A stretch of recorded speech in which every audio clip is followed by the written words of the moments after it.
இந்தியாவிற்கான முன்னாள் இலங்கை உயர்ஸ்தானிகர் மிலிந்த மொரகொட தனது பதவிக்காலத்தில் அசோக வதன எனும் பெயரில் சிங்கள பத்திரிகைகளில் வாராந்தம் தொடர்ச்சியாக எழுதிய 10 ஆக்கங்கள் தினகரன் பத்திரிகையிலும் தொடர்ச்சியாக பிரசுரமாகின. குறித்த 10 ஆக்கங்களின் தொகுப்பான மலரும் யுகத்திற்கு புதியதோர் வடிவம் எனும் நூல் வெளியீட்டு விழா கொழும்பு பம்பலப்பிட்டி சரஸ்வதி மண்டபத்தில் நேற்று வெகு விமரிசையாக நடைபெற்றது. கொழும்பு தமிழ்ச்சங்கத்தின் தலைவர் கலாநிதி கே ரகுபரன் தலைமையில் இடம்பெற்ற நூல் வெளியீட்டு நிகழ்வில் முன்னாள் பிரதமர் நீதியரசர் கலாநிதி கே ஸ்ரீபவன், இந்திய உயர்ஸ்தானிகர் ஆலயத்தின் சுவாமி விவேகானந்த கலாசார நிலையத்தின் இயக்குநர் பேராசிரியர் அங்குரன் டட்டா, கொழும்பு பல்கலைக்கழகத்தின் பொருளியல் துறை சிரேஷ்ட விரிவுரையாளர் கலாநிதி எம் கணேசமூர்த்தி, கொழும்பு நாவல திறந்த பல்கலைக்கழகத்தின் சிரேஷ்ட விரிவுரையாளர் கலாநிதி யசோதரா கதிர்காம தம்பி ஆகியோர் பங்கேற்றிருந்தனர். நூல் வெளியீட்டு நிகழ்வை கலை நிகழ்வுகளும் அலங்கரித்தன.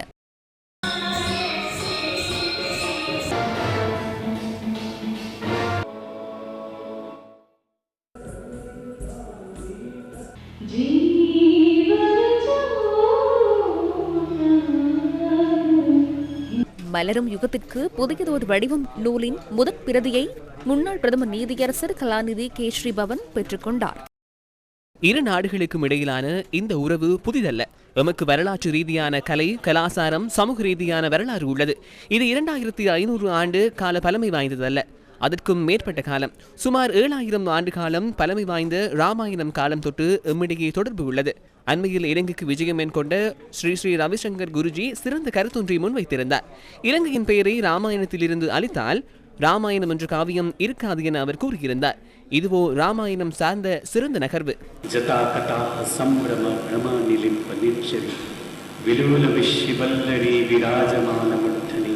இது 7000 ஆண்டுகளுக்கு முன்னர் அப்போதைய அரசன் ராவணனால் எழுதப்பட்டதாக நம்பப்படுகின்றது. உண்மையான பிரச்சனை புதிய அரசியல் அமைப்பு அல்ல. அதாவது பிரச்சனையை தீர்ப்பதற்கு வேண்டியது மாற்றம் செய்யப்படுகின்ற அரசியல் அமைப்புகள் அல்ல. மாற்றம் செய்யப்பட வேண்டியவை மனிதருடைய மனங்கள்.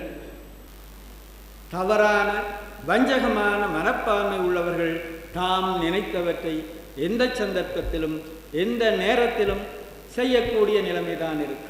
நாங்கள் எங்கள் சமுதாயத்தில் உள்ள அமைப்புகளை பார்த்தாலும் இதை புரிந்து கொள்ளலாம். எத்தனையோ சரத்துக்களை மாற்றிவிட்டோம். சண்டை தீர்ந்த பாடில்லை, சமாதானம் ஏற்பட்ட பாடில்லை, சமூகத்துக்களே ஒருமைப்பாடு உண்டான பாடில்லை. முரண்பாடுகள் வளர்ந்து வளர்ந்து செல்லுகின்றனவே அல்லாமல் சமாதானம் ஏற்பட்டதாக இல்லை. சரத்துக்கள் பல மாற்றப்பட்டன, பல தடவை மாற்றப்பட்டன. சமுதாயம் மாறவில்லை. சமுதாயம் பண்பட்ட சமுதாயமாக மாறுகிற வேளையிலேதான் சரத்துக்களின் மாற்றங்களினாலே சமுதாய மாற்றம் நிகழும். துறைமுக அபிவிருத்தி என்று வருகின்ற போது திருகோணமலை துறைமுகம், கொழும்பு துறைமுகம் மற்றும் காங்கேசன்துறை துறைமுகம் என்பவற்றை விருத்தி செய்வதற்கான முன்மொழிவுகள் சமர்ப்பிக்கப்பட்டிருக்கின்றன. இவை எல்லாற்றுக்கும் மேலாக இந்தியாவிலிருந்து இலங்கைக்கு மின்சாரத்தை கொண்டு வருவதற்காக ஒரு வலையமைப்பை உருவாக்குவது இதனுடைய ஒரு நோக்கமாக இருக்கிறது. இலங்கையிலிருந்து இந்தியாவுக்கு மின்சாரத்தை ஏற்றுமதி செய்ய முடியுமோ என்னவோ எனக்கு தெரியாது, இப்போதைக்கு சாத்தியப்படுமா என்று தெரியவில்லை. ஆனால் இந்தியாவிலிருந்து இலங்கைக்கு மின்சாரத்தை குறைந்த செலவிலே இறக்குமதி செய்ய முடியும் என்பது நடைமுறை சாத்தியமான ஒன்றாக இப்போதைக்கு பார்க்க முடியும்.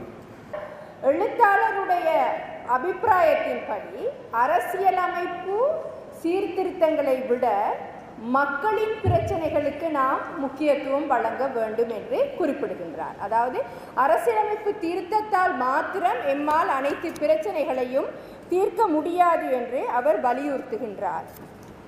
இரண்டாவதாக அவர் India, Saudi Arabia, Denmark, Norway ஆகிய நாடுகளிலே இருக்கக்கூடிய முக்கியமான அபிவிருத்தி திட்டங்களை அவர் மேற்கோள் காட்டி இலங்கை அத்தகைய சிறந்த அங்கு இருக்கக்கூடிய பொருளாதார அபிவிருத்தி தொடர்பான சிறந்த நடைமுறைகளை இலங்கை பின்பற்றினால் இலங்கை பொருளாதாரத்திலே முன்னேற்றம் பெறும் என்பதற்கு உதாரணங்களை காட்டுகின்றார். இதன்போது மிலிந்த மொரகுடவின் துணைவியார் ஜெனிஃபர் மொரகுடவால் மிலிந்த மொரகுடவின் சிங்கள பத்தி ஆக்கங்களை மொழிபெயர்ப்பு செய்த VR வயலட் கௌரவிக்கப்பட்டார். இந்த பத்தி ஆக்கங்களை எழுதிய இந்தியாவுக்கான முன்னாள் இலங்கை உயர்ஸ்தானிகர் மிலிந்த மொரகுட முன்னாள் பிரதமர் நீதியரசர் கலாநிதி கேஸ்ரி பவனால் கௌரவிக்கப்பட்டார். இந்தியாவுக்கான முன்னாள் இலங்கை உயர்ஸ்தானிகர் மிலிந்த மொரகுட முன்னாள் அமைச்சரும் பாத்ஃபைண்டர் மன்றத்தின் ஸ்தாபகரும் ஆவார்.